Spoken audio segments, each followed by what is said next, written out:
Merhaba arkadaşlar. Bugün Çorum'dan Sungurlu'ya evimize geldik. Evet. Eren sen ne yapıyorsun? Ve ben kendim hakkında çok garip bir şey fark ettim. Bakın.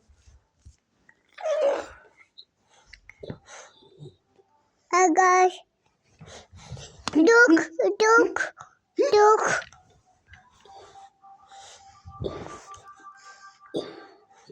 Agaş. Duk.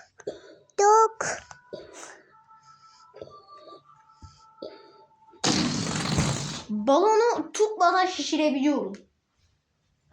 Çok garip. Normalde hep şöyle oluyor. Normalde böyle oluyor. Niyeyse anlamadım, böyle oluyor bak.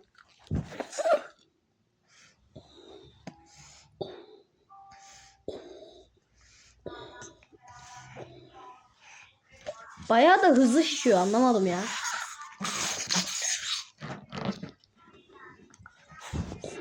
Agaş.